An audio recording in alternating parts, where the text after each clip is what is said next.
Are you ready, kids? Get your parents' permission, check your mailbox, and grab your shopping cart. It's time for the Adventures in Collecting podcast. I'm Eric. And I'm Dave. Welcome to Adventures in Collecting, where we talk toy news, culture, and hauls, along with our journeys as collectors. Hello, everyone, and welcome back to Adventures in Collecting. Hey, everybody. We're back, Dave, and you know what? We're just gonna keep the wrestling figure juices flowing with today's episode, coming off of our last interview with Mattel's Steve Ozer. So we have another guest today, Dave. Yes, we do. And we shouldn't bury the lead at all. I think we're beyond burying leads. Yeah, I'm pretty sure you're right. Today's guest has helped raise awareness of and has brought Japanese wrestling figures and other merch into the lives of many. He is currently working on bringing the Sofubi Pro Wrestling Series 2 line to life. Welcome to Adventures in Collecting, Junk Shop Dog himself, Adam McFarlane. Adam, welcome to Adventures in Collecting. Pleasure to be here. Thanks for having me, fellas. Oh, it's our pleasure. We're super excited to add another country and in fact continent to our list of places we've interviewed people from. So thank you for taking the time to join us today. Yeah, I'm glad.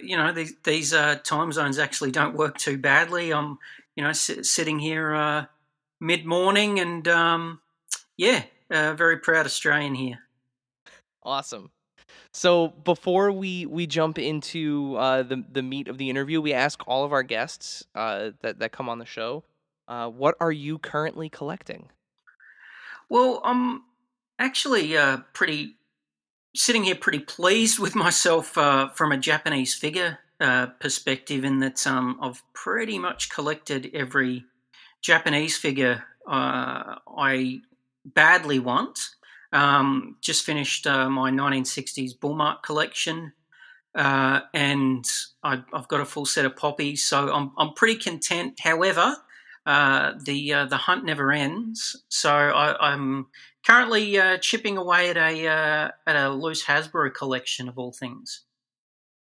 Oh, nice, very very good. I mean, that's a rabbit hole.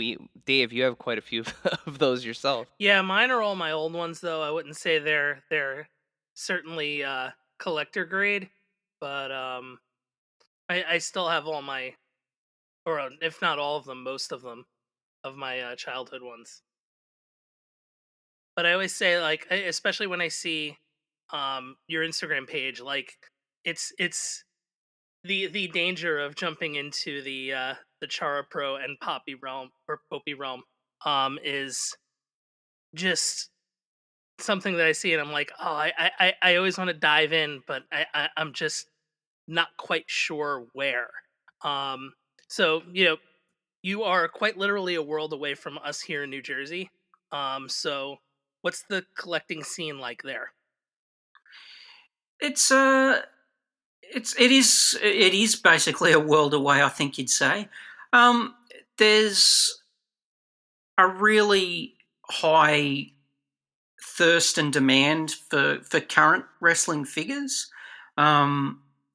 Basically, the rarer or the collector's edition and most of the standard Mattel releases, do fly off the shelves from your big box stores. I guess we're not as fortunate in that we don't have as much of a history in wrestling figures. LJNs were massive. Hasbro's were big, but the releases were not. It was not a complete set put out here in Australia. So there's fond memories without there being a lot to find in secondhand stores, flea markets, op shops. But I think there's a small but tight collecting community. It is mainly centered around the American lines, however. Yeah, I mean, we have we follow a couple of other toy bloggers on on Instagram, obviously, and there's actually one that we're pretty familiar with out of Australia, Aussie Toy Recon. And they always show these pictures. It's like, we don't have Toys R Us and we don't have like toy stores anymore, really, like big box toy stores. It's only toy sections in places like Target and Walmart. Mm. And every now and then they'll post a picture of like these amazing just like aisles of toys at some big retailer, and I get misty eyed over it.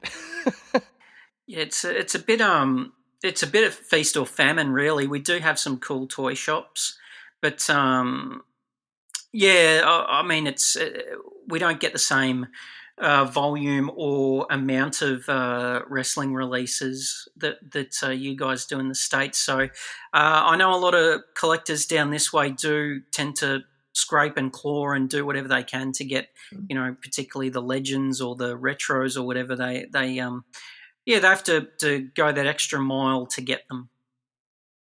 So speaking of collecting and collecting habits, what brought you into the world of figures like the Chara Pros and Popey figures? Well, I actually was at one point trying to collect Hasbro's mint on card, and was going through any means necessary to acquire them, and happened upon some Japanese sellers that had some really dirt cheap carded Hasbro's, and I think those sellers started to uh, drift onto eBay, and a lot of those Hasbro's ended up being sold through there. But prior to that, there was a lot that were able to be found relatively cheaply, and from there, I did start to see these Japanese figures that I'd not seen before, and that being the standard Kara Pro line. And I mean, particularly for those of us that do love Japanese wrestling, both modern and going back through the years, there were a lot of gaps filled in your collection. An official Great Muta figure, a bunch of Inoki figures, um, you know, Bruiser Brody, Abdullah the Butcher. Um, there was this line that covered so many different facets of Japanese wrestling with a whole bunch of crossovers. So um, after I grabbed a few of those for myself, and going through some Facebook groups and talking to other collectors, it seemed like there was somewhat of a thirst to have these figures in their collection. And at that point, a lot of people weren't familiar with ways to get them outside of eBay. So we were just trying to bridge that gap ourselves, help our own collection and help out a few collectors as well.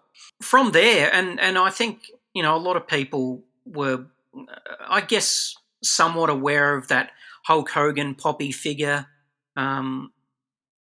But digging a little deeper and seeing this soft vinyl Poppy line, and I was just fascinated by the 10 wrestlers that were in that line, the colours, the card with the bright pink, just everything about it. I found so fascinating, and was lucky enough to finally get my hands on one of those figures. And I was, as much as you can be with a piece of plastic, I was, just spellbound.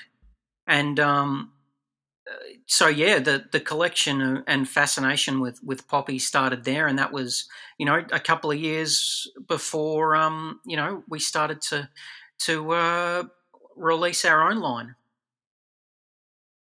So, you mentioned before like how you guys were collecting and you'd be helping other collectors. How do you come into the figures and collectibles that are part of the claim sales? Because I know that's the claim sale has become almost the biggest way that these get into everybody's hands. It's just a matter of well, I guess there's a couple of ways to go about it.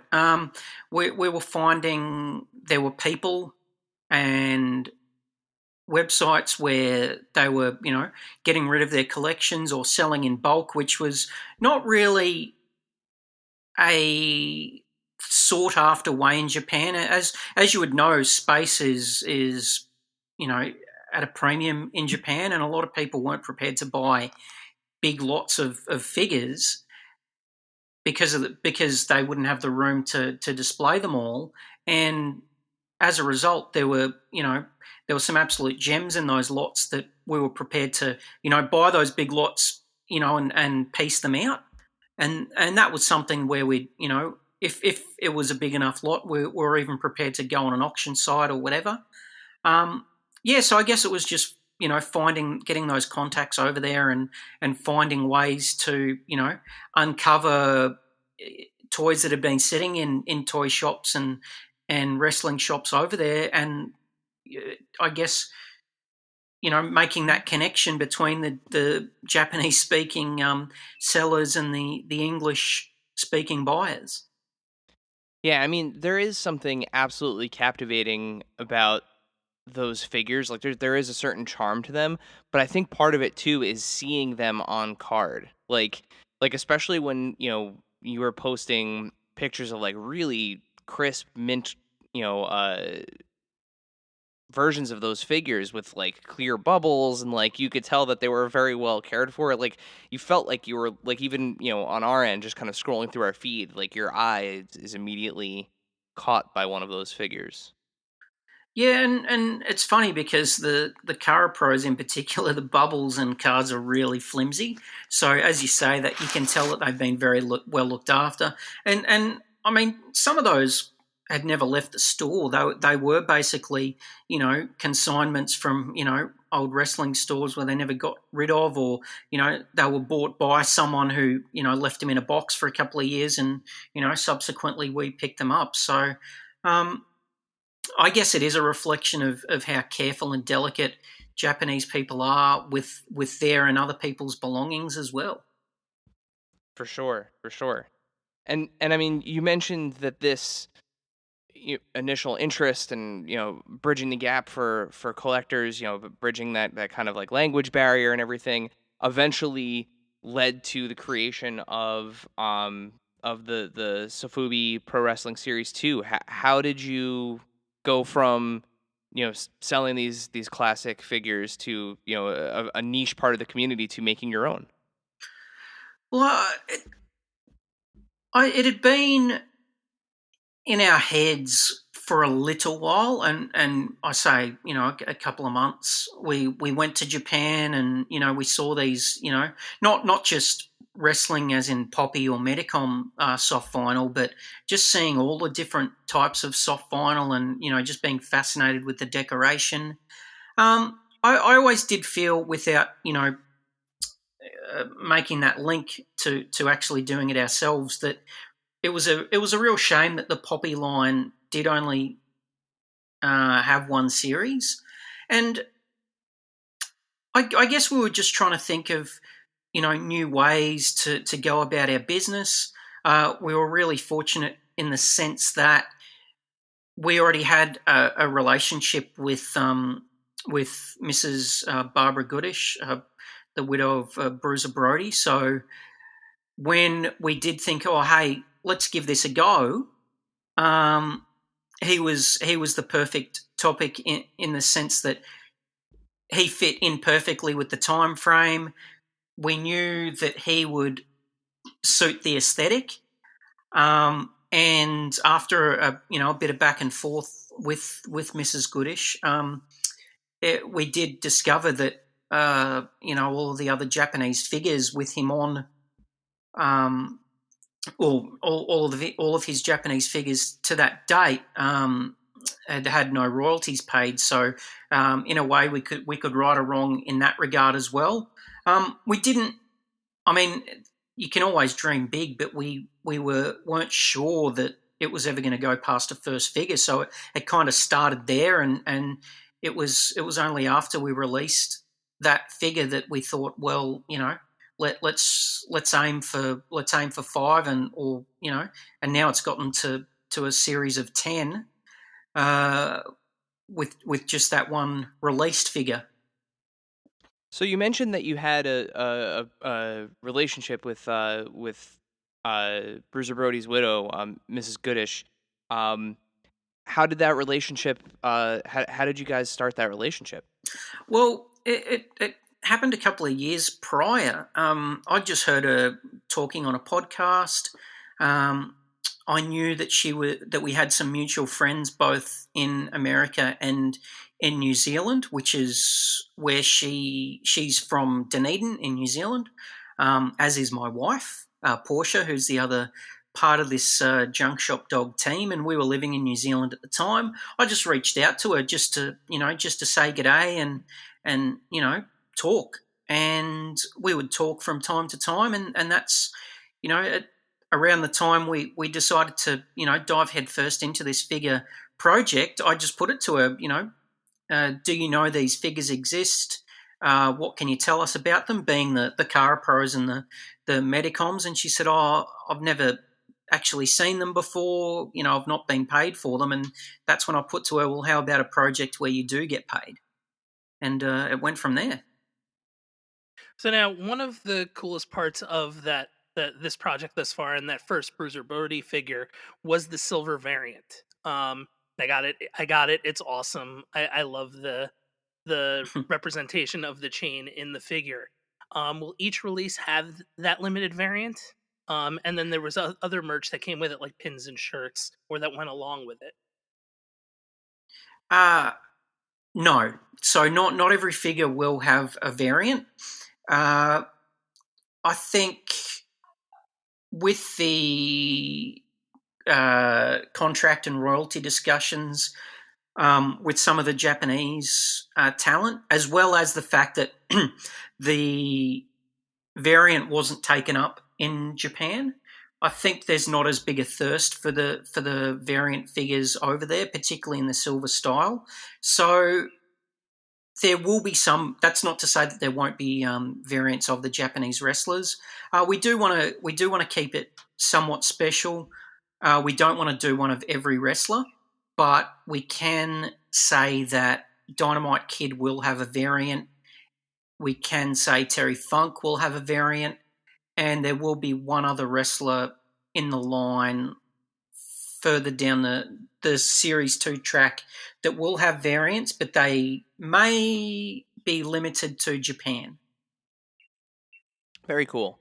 Yeah, I mean, the idea of getting into variants for these, for these legends, really. I mean, they've had so many different iterations of ring gear, and especially if you're talking about somebody like Terry Funk, and a history of the Char Pros doing like bloody versions. I mean, the kind of you have a lot of options to play with for sure. Yeah, that's right, and it does give us the opportunity to give hardcore collectors something that they're gonna lap up and enjoy, but as well, there's also that aspect of offering ring gear that is obscure enough to warrant a variant, but may not warrant a full release. We now know that there are 10 wrestlers coming. Um, what's the plan for releasing these? Are they going to be kind of individually kind of staggered, or are you going to release them as a wave? What's the plan? Well, obviously, a lot of it's dependent on the progress of the production, where these are plans not 100% set in stone, but at this point, um, our next wave, I mean, undoubtedly, our next wave will be Dynamite Kid and Bull Nakano. Um, so they'll be sold together. Still not a firm release date, but we are hoping to have those in our hand in the next couple of months. That'll be followed by quite a bumper release of Terry Funk, Road Warrior Animal, Road Warrior Hawk, and then the final release of the series will be Giant Barber, Tiger Mask, and Great Sasuke. Now, will Hawk and Animal be single cards, or will they be as a tag team? They will be single cards. Yeah, I mean, just hearing the names of all of the talent all at once, like it's it's just you have so many, like, even for somebody like me who admittedly, like, my knowledge of Japanese wrestling personally it goes nowhere near as deep. I'm a novice, but like I recall, like somebody like Bull Nagano for example. Like, I remember when she was wrestling in the WWF, in the early stages of like their women's division, and like, with the tall blue hair, and she was so intimidating. And like, you look at her now and she's like a semi-professional golfer, and like, it's just almost, well, not almost, I mean, she's unrecognizable compared to her in-ring persona. What was it like working with somebody like her to create this figure?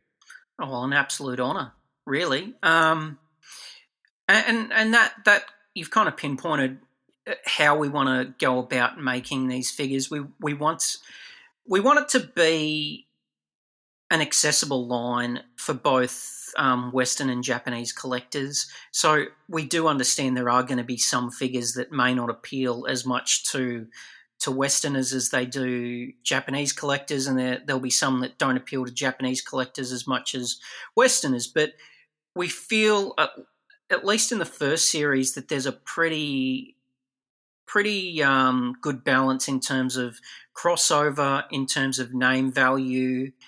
I mean, even Tenru, Great Sasuke, both wrestled in the WWF. Giant Baba, had his fair share of matches in the States. So we think it's a good mix, and we are really thankful, to our friends in Japan at Hao Ming. Not only how did they stock the Bruiser Brody figure, and they'll be stocking um, future releases, but they've also helped us, be that go between, both in terms of contact and in terms of the language barrier in dealing with those wrestlers. But to a person, all 10 wrestlers, it is an absolute honour, and it's quite mind blowing that we are able to release figures of these people. But I guess, just going back to another one of your points there. Um, Ma- Making it accessible, hopefully for us, gives Westerners a chance to uh, see who these people are and that they may have heard of, and maybe get on the YouTube and um, have a look at, or get on New Japan World, or see who these people are, and see them for the great wrestlers that they are. And some of the matches, particularly from the 80s and 90s, are just phenomenal, featuring a lot of these wrestlers. So there's it's never too late to get into Japanese wrestling, and we hope that in some small way, we can help people, take a look back at the history of Japanese wrestling, and maybe make fans out of them. I think between this toy line and, and honestly, like, the timing couldn't have worked out better for you, because you had this latest season of Dark Side of the Ring as well, especially with the Bruiser Brody episode, introducing people to kind of a part of wrestling that I think, I don't want to say, forgotten, but a part that is not as well known as some of the other mainstream stuff. So it really is incredible what you're doing. Oh, thank you. Yeah, and for me, like, I'm thinking automatically, like, okay, the posability of Dynamite and Tiger Mask, like, that was like huge, and I think they wrestled here, like, by us at the Garden back when I was Mm, very young. So, um, just thinking of stuff like that. I think Sasuke did the initial light heavyweight tournament. he did, yeah. Yeah. Um, so I mean, like, um, and then Bull Nakano was wrestling Alundra Blaze. So I mean, like, everybody's been here. Mm. So yeah, definitely that bridge between, for everybody in the West, everybody out here in the US is totally there, and it's definitely accessible. Yeah, and that's the aim. And look, we get that, there are going to be some more obscure releases, and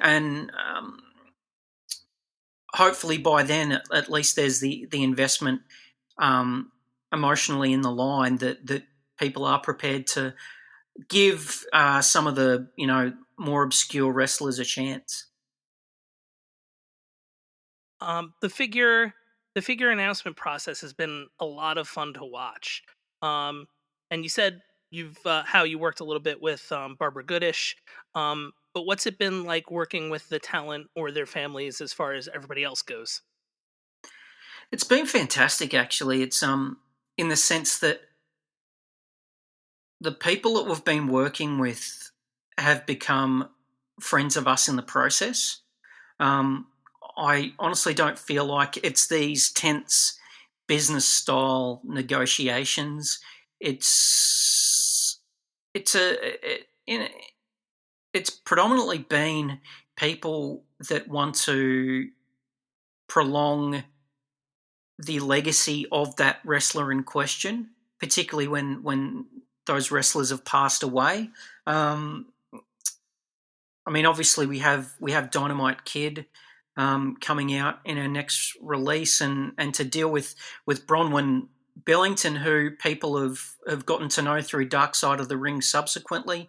Um, we've become really good friends as a result, and that's obviously you want to do well and be successful, but I mean, the most heartwarming part of this is the fact that we have been able to make so many friends as a result, both both in the States and Canada, and in Japan as well, and that goes for the collectors as well. People that drop us a line, we've gotten to know, wrestlers, collectors. It's been pretty amazing the amount of friends that we've made, um, you know, going through this process.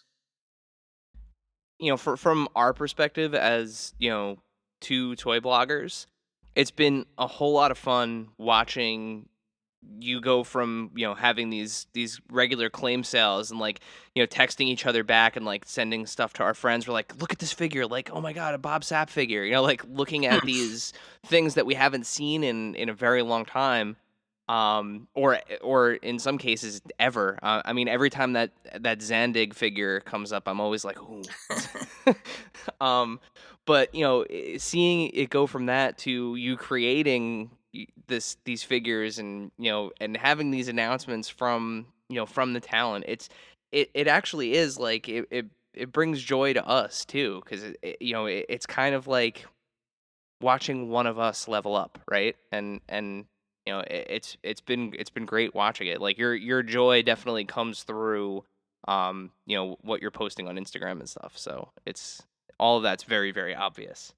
Oh, absolutely, and we want to make that's very much one of our aims, is to make people feel like they're they're along for this journey with us.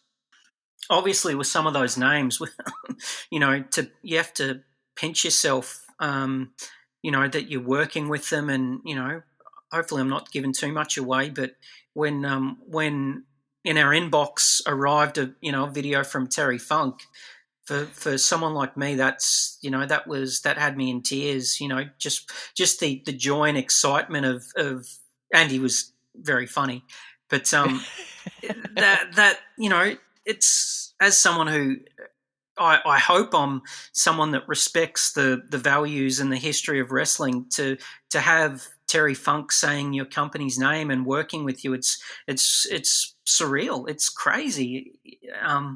So, and hopefully, as you said, the people that follow us and have followed us for a long time, the people that we talk via instant message on Instagram and Twitter and everything, hopefully they do feel that, and we want people to be excited for us, because we're just as excited, as that Terry Funk moment, when people start to get the figures. Well, that makes us just as happy, because people are enjoying them, and it's something new and different.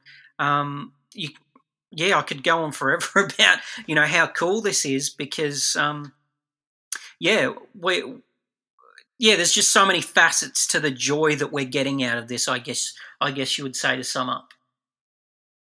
Yeah, and especially somebody like Terry Funk, who's just the original person who's reinvented himself so many times over his career. Um,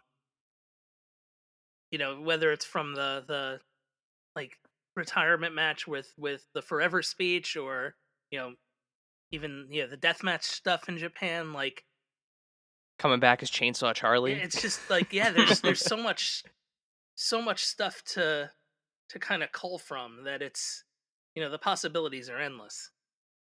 Let's just say that you've mentioned Dark Side of the Ring and you've mentioned Terry, and let's just say we're not done with Terry yet. All right. All right. Oh, that's good.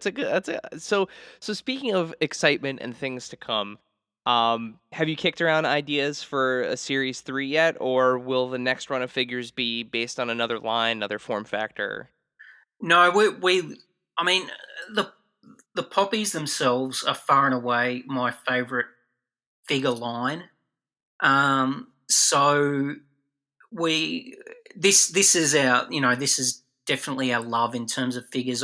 I won't I don't think we'll be moving away, at least initially.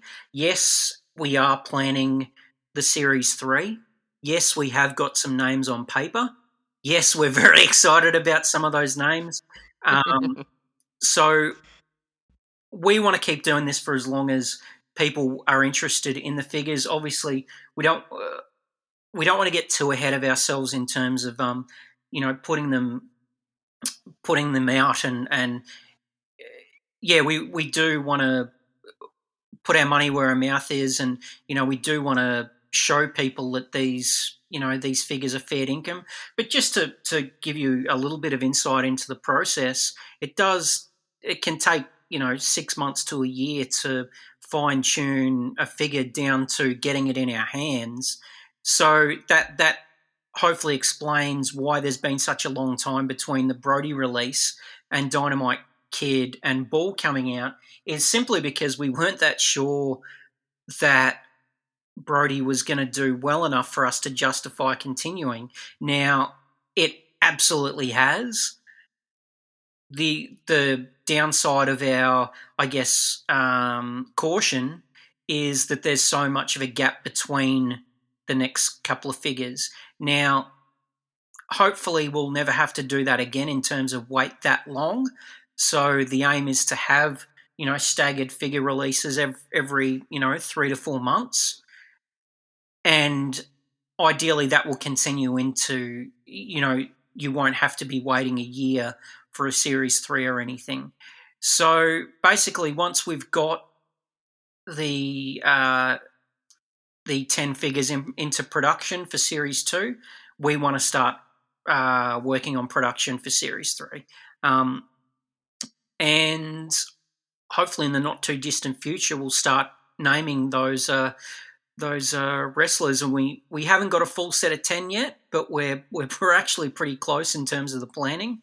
And Wow. yeah, and we do believe that some of those names are as big, if not bigger, than what we've already got.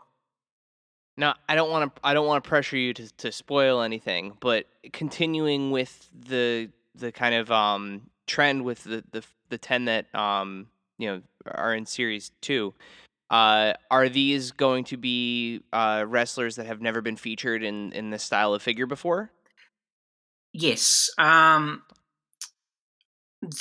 Predominantly, most of these guys will not have had a poppy figure. Obviously, Terry's been the exception thus far, and Yeah. there will be guys that will appear at a later date that may have been featured before. Obviously, there's no pen to paper there, so don't take that as a given. But we do see there being some of the original poppy figure wrestlers, be it in a similar style or maybe some other wrestling attire. We do see them popping up at some point if we can make this series as successful as we hope. Awesome. So actually, before we hit you with our last question and wrap up this interview, we posted a story and sent out a tweet collecting, asking if our followers, our collective followers, had any questions for you, and we have 3 for you. So one question is directly from a specific person, and then the other 2, we got a few questions that were very similarly worded, so we just kind of smushed them together to Mhm. make 2 questions out of it. Um, Dave, do you want to hit us with the first one here? I do. Um, at the Berg 511 asks, are there any figures that didn't exist when you were a kid that you are determined to make as an adult? Ooh, that's a good question. I guess it's a bit tricky in the sense that we we found this love of Japanese figures at a later date, and because it's kind of our niche, it's our pigeonhole. We're more trying to cover that. So, and I know I've mentioned various aims that we have through this series, but another one is making sure that there are wrestlers that didn't get a figure for whatever reason, and they are covered off. And I think you'll see that a little bit um, in Series 3. There's a couple of names that are almost over the line that absolutely it's a crying shame that they didn't get a figure. And you'll see them in figure form in Series 3. In terms of stuff from our childhood, um, I guess it would have to be some sort of side project because we weren't massive wrestling figure collectors as kids. So there might be some gaps in the market later on, but they wouldn't be wrestling related. Gotcha. Yeah, I mean, we're not all it's not all wrestling figures all the time here with Hmm. us either. So, it's we're a little bit of Star Wars, a little bit of Marvel Legends, we do the NECA stuff, we do some of the Batman stuff, GI Joes. So, it's we're a little bit all over the place too. Yeah, Yeah, Funko, which no, is like everything. So yeah. Well, and that's it. I mean, if we were to branch off, and this is just spitballing and pipe dreaming, it might be something probably outside of wrestling and something maybe a bit more related to our location being Australia. Interesting. All right. Okay. Our next question is a combo question. So we got a bunch of questions about this. Um, are there any shipping challenges you face coming out of Australia? Absolutely. Um, and I think look, I really appreciate.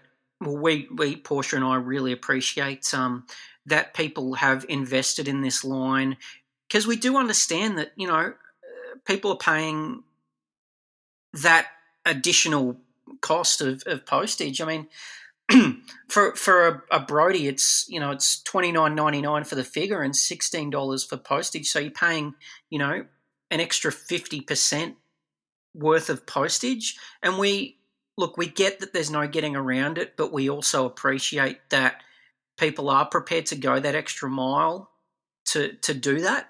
Um, but yeah, there's obviously there's that side of things, and look, we're exploring as many ways as possible to bring it down as far as possible. The good news is going into the Bull and Dynamite releases, I'm not sure we can bring the cost of one figure postage down at all, but what we can do is bring the postage of 2+ figures down. So if you get Bull and Dynamite, we think that it might be around the same cost as getting one figure sent. So hopefully that'll be music to the ears of international collectors. I mean, the States is a challenge. The UK is even more expensive. And some of the other areas around the world, these guys pay a lot of money to get these things sent to them. So we really do appreciate that. And I guess the other thing is, we have got on the broader side of things, we've got a real appreciation for what figure stockists do in terms of getting these figures to us to start off with. So basically, to give you some insight, um, the figures, once they're ready and packaged and boxed, do take another 6 to 8 weeks to get to us from China. And that 6 to 8 weeks is absolutely excruciating, to be honest. And we totally get why retailers like Ringside Collectibles do what they do and why they charge that extra money. It's completely justified because it's so much difference. Something taking a week as opposed to taking 6 to 8. But obviously, with the volume that we get of these figures, it's not justifiable to charge people that extra money. And I guess we just have to be patient. But hopefully, that gives you a bit of an insight into how nuts it drives us when knowing that the figure's ready to go, but we've still got to wait another 2 months to put it out. And that's part of why we're we're a little bit reluctant to put that release date out for Bull and Dynamite simply because we want to make sure it's on the boat before we say anything. And too, I think that's where having a little bit of a gap in between the releases, I think that might actually help, because it is, to your point, you're spending almost half the cost of the figure itself to ship it out, to somewhere like the United States. And when you have, first of all, a product that delivers on the promise that it makes, which is, what you totally did with the Bruiser Brody figure. And, I'm sure that we're both sure that trend is going to continue. But, when you have the gap in between the releases, it kind of gives collectors time to it gives their wallets a chance to refill, if that makes sense, right?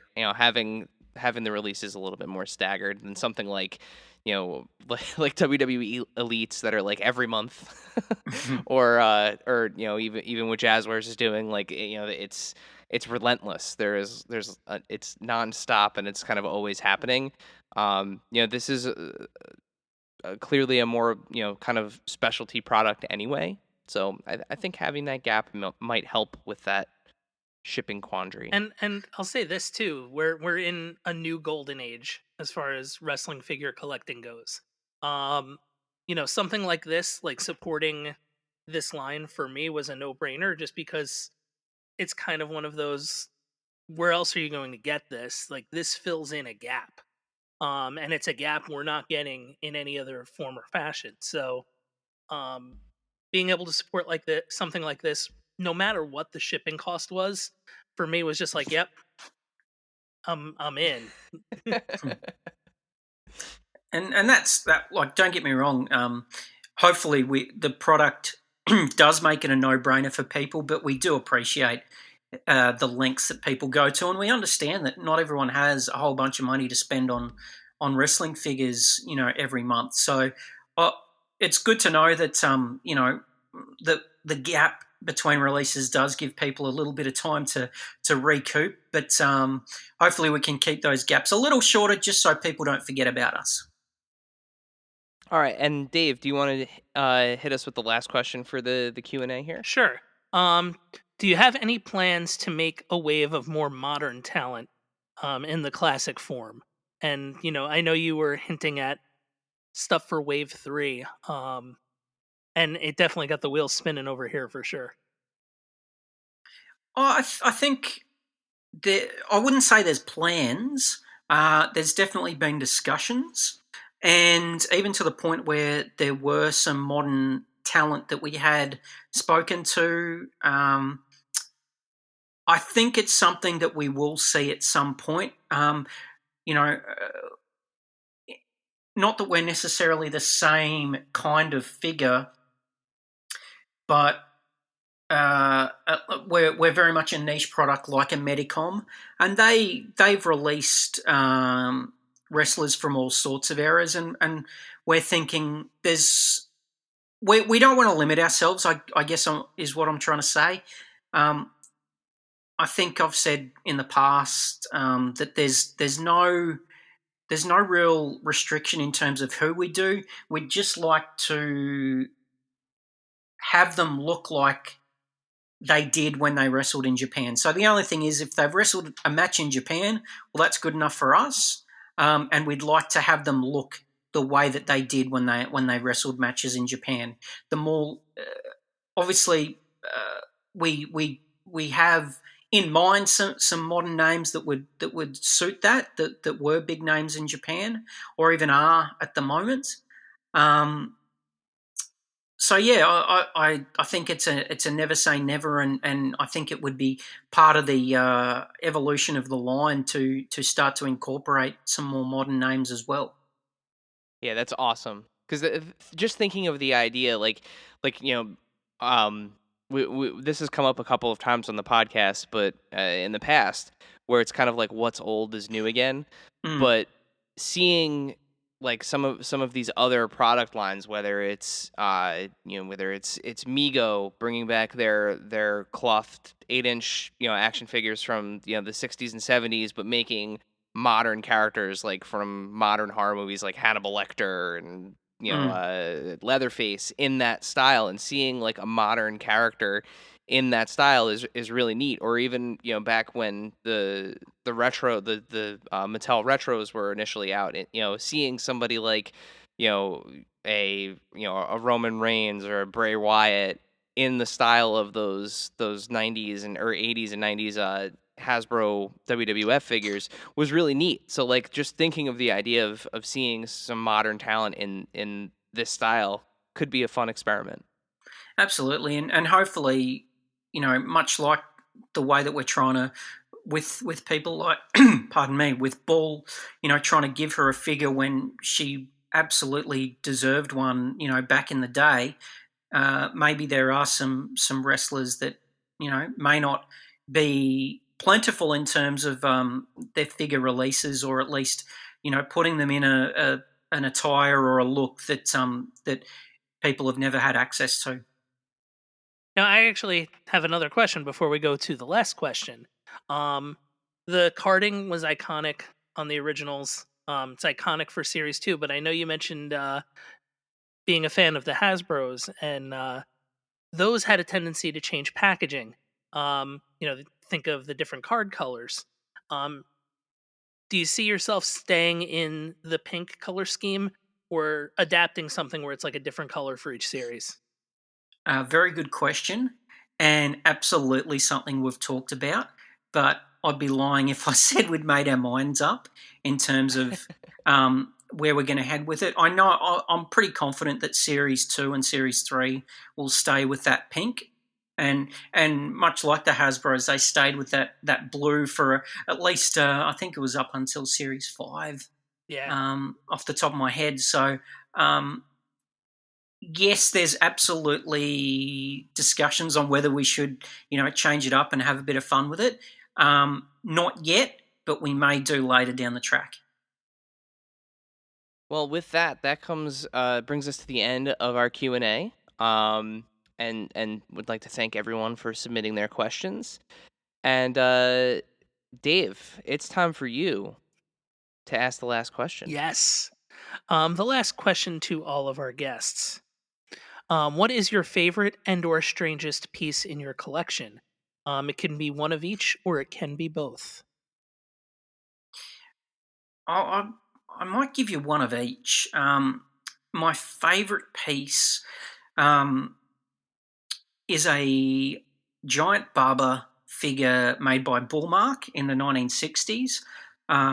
It's special in the sense that it was the first Bullmark we got our hands on, which for mine is the first wrestling figure series. Um, I bought it in Japan, so it was part of our travels. Portia and I traveling to Japan and seeing a bunch of wrestling, and buying soft vinyl. So it has a lot of sentimental value, as well as being the first Bullmark in a figure that that I've since completed. That's a damn good question as to the strangest. I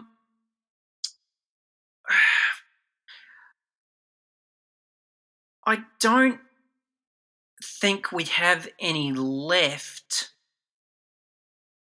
but the IWA Japan soft vinyl figures are probably some of the strangest that I've seen, in the sense that they're basically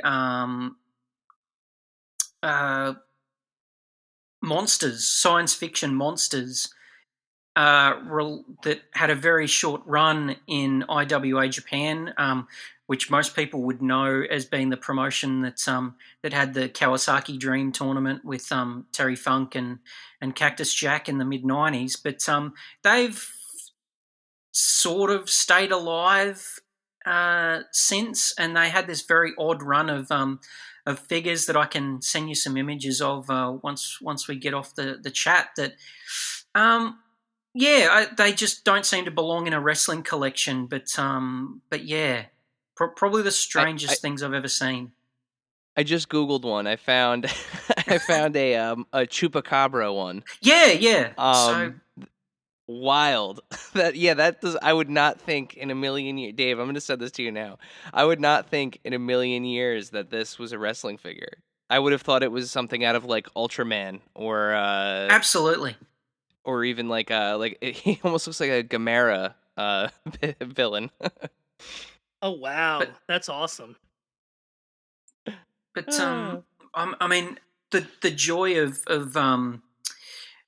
being able to buy these big lots of figures is there's some really strange ones that pop up. We've got a Stan Hansen figure that is real soft vinyl style in the sense that it's a fluoro orange with a metallic blue paint. There's girls' dolls of female wrestlers from the 2000s. Beauty Rhodes, we've got one of those of the Kaniku Man anime figure that was so heavily based on Dusty Rhodes. That there is some really unique things that are made in small quantities in Japan. Being the home of soft vinyl in particular, that you look at it once and you just think, oh, why was this sold? How was this sold? And how can I find one? I think I have to call out one of my favorite lots that you had posted. I'd have to scroll back to find it again, but I think you had, I want to say they were Jushin Thunder Liger, like claw machine. Yeah. Like plush figures almost. That was weird. Those were weird looking. See, when and you to find a whole bag of them. When you were initially saying monsters, I was thinking of like when Corporal Kirshner was Leatherface in Japan. But like, I wasn't expecting like Chupacabra. That thing is awesome. It's almost that on steroids. And sadly, a lot of those those guys never did get figures. The Crypt Keeper and Leatherface. But you never know. Maybe down the line, if we can get enough interest. Well, I think once you get into that like the niche within the niche, right? Like that has like a Comic-Con release written all over it. Some super limited kind of thing. and of course, I almost forgot to mention the homeless Antonio Inoki figure. He dressed up as basically as a homeless person to raise awareness for homelessness in Japan, which is a really large problem. But he's a real champion of that cause and gets out there and raises money and gets hands on in terms of feeding the homeless. So there is a Kara Pro, and it's a great figure of him in basically a homeless costume. I don't know if you can say that, but that's the best way to describe it. Yeah, well, I mean, it would be one thing if he was wearing the costume as a gimmick, but the fact that he did it to raise awareness, I think we can call it a homeless costume for that. I think that's fair. Well, listen, it has been absolutely awesome having the opportunity to chat with you, Adam. Before we let you go, let us know where can we find you online. For sure. Obviously, our biggest outlet is our Instagram at JunkShopDog. It's the first place where we put announcements. We've still got a few bits and pieces that we're clearing out as we make the full shift from vintage to our own figure line. And we'll try to put some cool pictures of both our releases and pictures of the people that we are releasing, through their careers as we shift away from that vintage. But it's Junk Shop Dog on Twitter as well, and Junk Shop Dog on Facebook. So drop us a line if, for whatever reason, if you want to talk wrestling figures, if you want to ask us questions about our line. I can't guarantee we can answer everything because some stuff's a little bit confidential. If you're looking to get into collecting Japanese figures, even if we can't fix you up with Kara Pros anymore, we're more than happy to help with as much information in what is a very fun rabbit hole to jump down. Adam, thank you again so much for joining us, and everyone be sure to keep an eye out for release dates. Thanks, Adam. Thanks, Eric. Thanks, Dave. Appreciate it. Thank you, dear listener, for hanging out with us today. Subscribe, rate, and review us wherever you listen, and then tell your friends to do it. Thanks also to Joe Azari, the golden voice behind our intro. Our music is Game Boy Horror by the Zombie Dandies. Find more about them both in our show notes. Follow us on social media at AIC_podcast on Instagram and Twitter. Stop by and say hi, show us your toy hauls, and share your toy stories. Maybe we'll talk about it in a future episode. Don't try this at home. Void where prohibited and some assembly required. Each sold separately, not a flying toy. Consult a physician if your toy run exceeds more than 4 hours. This has been a non-productive media presentation. Executive producer Frank Hablawi. This program and many others like it on the Non-Productive Network is distributed under a Creative Commons Attribution Non-Commercial No Derivatives license. Please share it, but ask before trying to change it or sell it. For more information, visit non-productive.com.